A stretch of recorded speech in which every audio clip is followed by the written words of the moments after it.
want to be smart. I don't want to sell dope, and I want to preach. But I don't want to preach from the pulpit. I want to reach.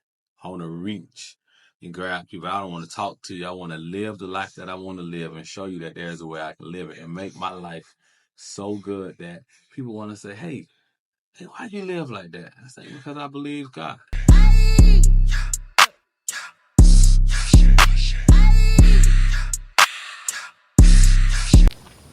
Oh, come on. Let's walk. How you doing? Yeah. Yeah, don't go in the water. Yeah, I live in Melbourne. But behind me, Palm Bay, and across West Melbourne, and right south is Palm Bay.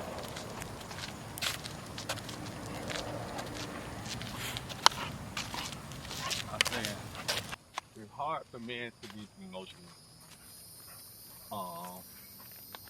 because there's no emotional safe place for a man. It's not. It's a harsh reality. Like we are emotional with each other. You can express yourself to your homeboys because don't nobody else care. Nobody else cares. Your homeboys know, dog. Yeah, you going through it. Hey, me too, dog. Hey, let's keep on rocking. Hey, I can help you as much as I can, and you can help me. We bounce off ideas to get out these situations, but like in our emotions is somewhere where we don't stay. It's nothing good comes out of a man being emotional. So we just don't be emotional. And then when a man is emotional, right? When a man feels vulnerable, think about this. If a man opens up, takes his defense mechanism away, he takes his defenses away and allows himself to be emotional, and then you retreat. That leaves him fending for himself and his emotions and somewhere he didn't even want to be in the first place. So why am I going to fight a battle that I didn't even want to be in the first place? It's just, I don't want the hit dog gonna holler, but I don't want you to think that I'm I don't want to put that on you, because I know a lot of people just like embrace, and it ain't even that. Like, this is generally speaking for men. I mean, I talk to a lot of men. I talk to just as many men as I talk to women, and I talk to a lot of women too. I just talk to a lot of people, and I talk to women because my daughters are gonna be women one day. My mama was a woman. I mean, my mama was a woman. My mama is a woman. So, like, the women that I talk to, it's to learn women, because contrary to popular opinion, women don't tell men that they're interested in. They don't share their emotions with them. But if you talk to another woman, she'll say, "Oh yeah, that's what that woman doing. Oh yeah, this is stuff that women see." That's why people got so mad at Shahara Zai Ali, where she wrote the book, The Black Man's Guide to Understanding a Black Woman. She gave the actual blueprint of how to listen and understand women and decipher what y'all are saying. You ever read that book? Don't read it, because then you're going to get mad. It's a cheat code. It's a cheat code for all men to understand women. The emotional aspect of sharing, right? Now, I'll tell you this truth. Now, when you're emotional, like, say me, when I express my emotions, there's certain people I can express my emotions to. Honesty, acceptance, reassurance, and protection, right? When I'm honest with you, I accept you for who you are. I reassure that whatever is going on is just, whatever reassurance is. And then protect your feelings and your emotions and know that there's an emotional safe place. Like, that's like liquid gold. I know that manipulation only happens when I get something out of the deal and the other person leaves. what do I get out of manipulating? Like, and now, what do I get out of manipulating people? You know what? I've been manipulating students for the last 13 years to teach them how to think. I wouldn't call it manipulating. Somebody said I'd be playing mind games. It's mental gymnastics. Like like I was saying, I have an amazing set of homeboys. Right? I can call my dog and say, "Man, I'm down bad right now. What up, dog?" And they'll listen. And and men who want women to listen, they don't have homeboys. Like, if you're trying to get a woman to listen, you don't got no homeboys because your homeboys listen way better than you. Like, bro, we know at the end of the day, we're gonna do whatever we want to do. Yeah. And we got to get it off our chest. And talking to a woman about our emotions, come on, they just gonna, they want to make it about them and try to adjust. Or like, man, first of all, don't try to. I'm here to don't. I'm here to protect you. Don't try to protect me with like I protect you. That's not the way. Like, oh baby, and rub my back. Come on, man, stop playing with me. That's what I do to you. They throw it back in your face, right? Yeah. But you have to know that when you talk to them. So any information that you share, you got to be okay with it coming back. Now your homeboys and your dogs, like your close homeboys, like, bro, we can talk about whatever and it stay right there. Cause, bro, I'm not finna try to change you. Shoot, you going through the same thing I'm going through. I'm trying to learn something from you. If you done been through it, help me go through it. Or if you know something, help me. And that's one thing I learned about all my homeboys. And they learned about me. We got different shades of life, but we can all learn from each other. And when we learn from each other, it make everybody else better. So you seen my dog, my homeboy Kendall and everything else. Like, you know what I'm saying? Boom. Hey, let's get it. He been talking about getting dogs. And I'm like, boom, let's shoot. I gave him a dog. Like, here, bro. I don't want nothing for it. We can work together. So now it's like, because I'm not looking for nothing, it really developed a true and genuine friendship where we can sit there, we can talk, and we're never emotional. I ain't gonna say never. You know what I'm saying? Sometimes, you get overwhelmed, like dang, dog.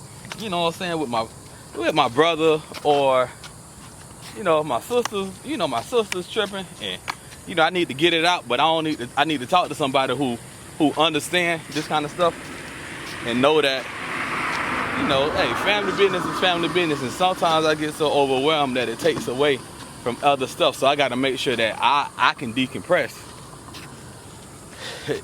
I got partners that I can do that with, and I think that's as the men that watch this, I want them to understand and know that, hey, bro, we ain't got to be so tough.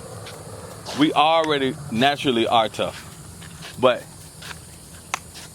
the real toughness is being able to assess a problem, articulate how you feel, not let your feelings control your actions, and move forward for the desired result.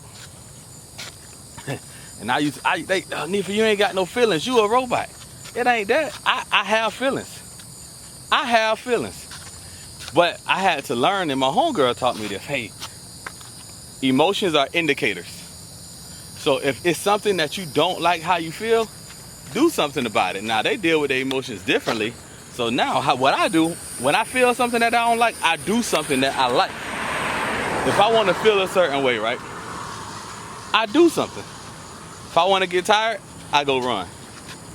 If I want to sweat, I go walk outside in the heat. Like, there's nothing that I need to do.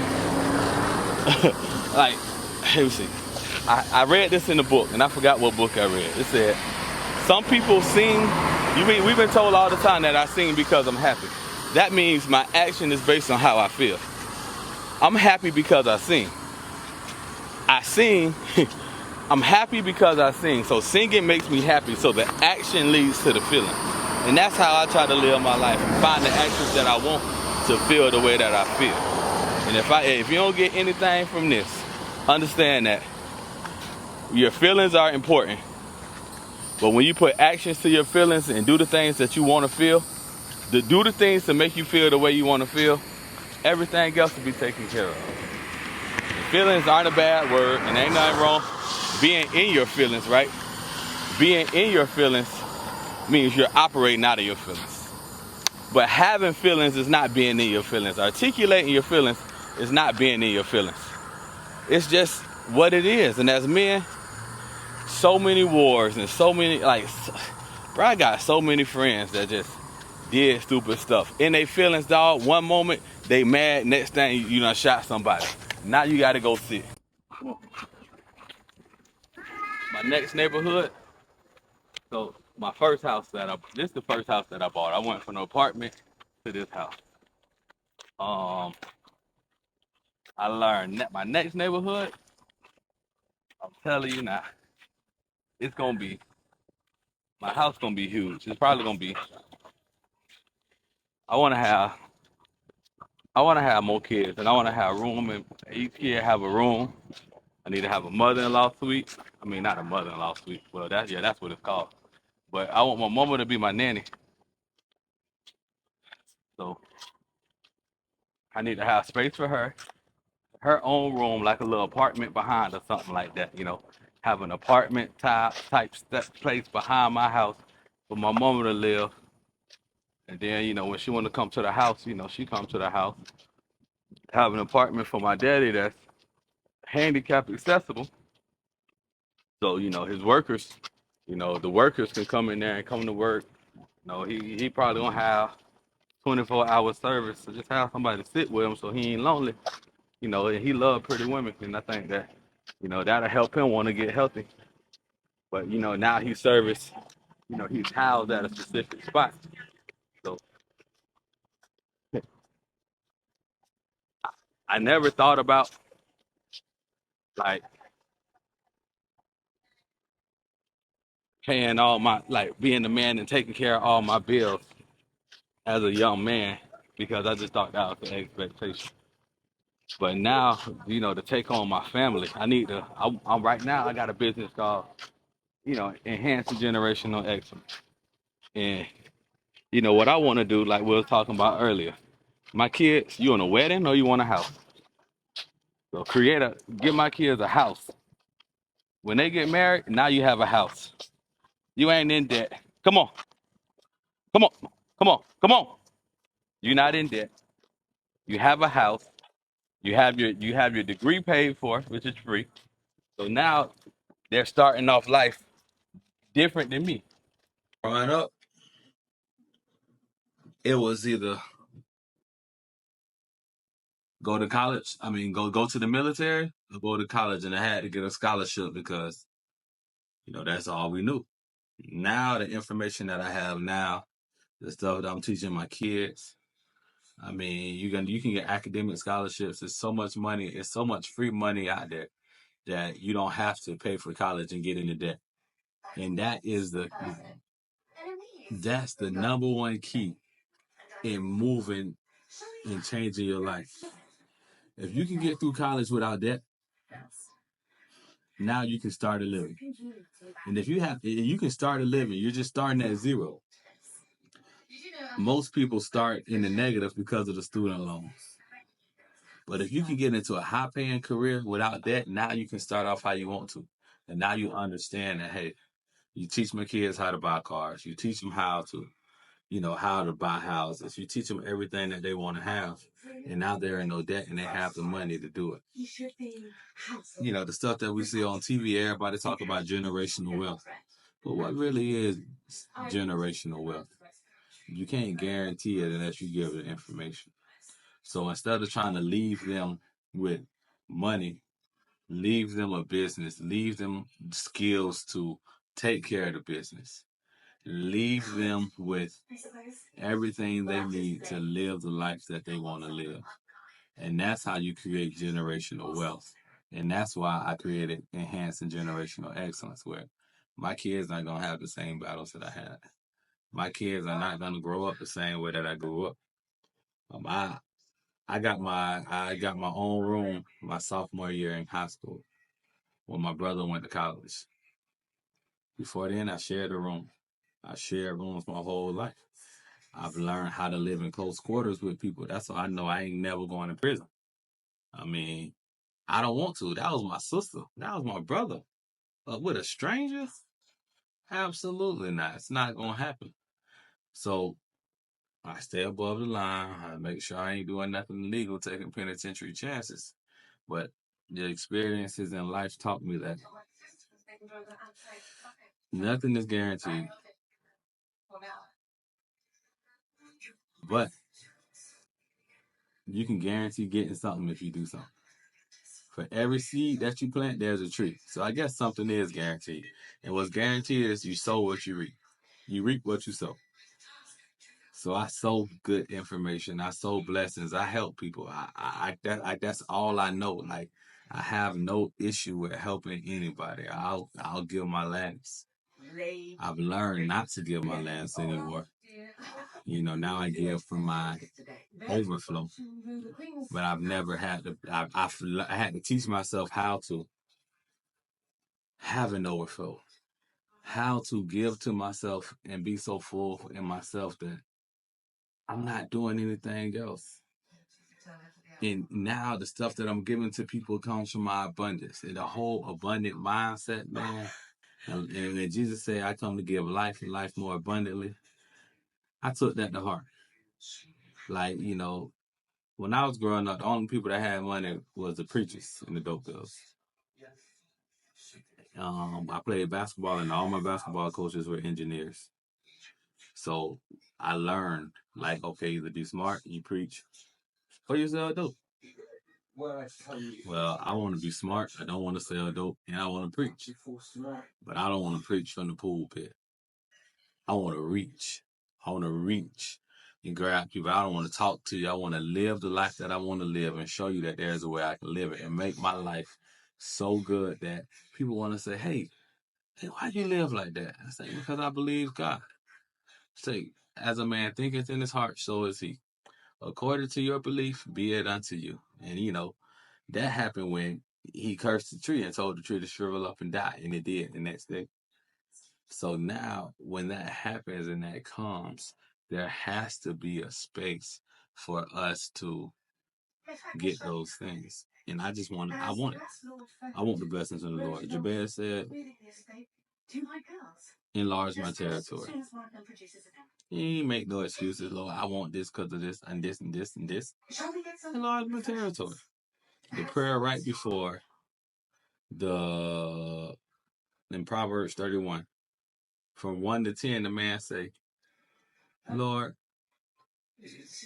give me enough. Don't give me too much where I disobey your laws, and don't let me have a little bit where I break your laws to live. But just give me just enough. And my lifestyle was created because of the Bible. Everything that I do, like I believe that I'm living the word. However crazy it may sound, I really don't care nothing about that. I know that my relationship with God is the most important thing. And when I'm connected to God and he's connected to me and I'm totally dependent on him, everything works. All things work for the good of those who love him and are called according to his purpose. And I know that I'm put I'm blessed to be a blessing. There's no need for me to sit with an empty room and people need to live. So I let people live in my house. I don't let lots of people live in my house. Why? Because I'm blessed to be a blessing.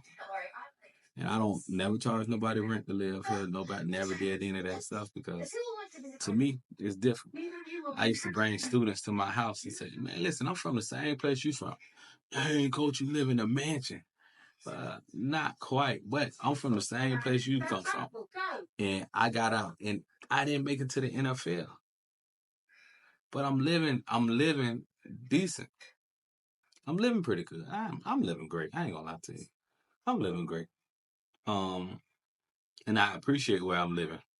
And I don't want to sound like I'm not grateful for where I'm living. But this serves its purpose. Now this is how this house that we in now, when my daughter get married, if she wanna come back home, we got a house. I'm on to something else, man. Listen, I need me a high rise apartment downtown somewhere. I need me a house on the beach. I want me a house like in the boonies with a helicopter pad. Like I want it all. I want it all. And I'm gonna get it all because God said I can have it. That's really it. Muhammad Ali said, man, living in this big old house, like people really don't believe it until you see it. So now I'm in this big old house sitting at the door lonely. Somebody knock on the door, I gotta act like I'm doing something, so I can't answer quick. Make them wait because they don't want to make it seem like I'm doing something. Just to show the love of Allah. It's sad that you gotta have something to get people to listen to you. If you don't have anything, why would they listen to you? Why would they listen to you? And that's really where it goes. Now it's time to play these cards because I feel like I'm talking too much. And don't get scared now.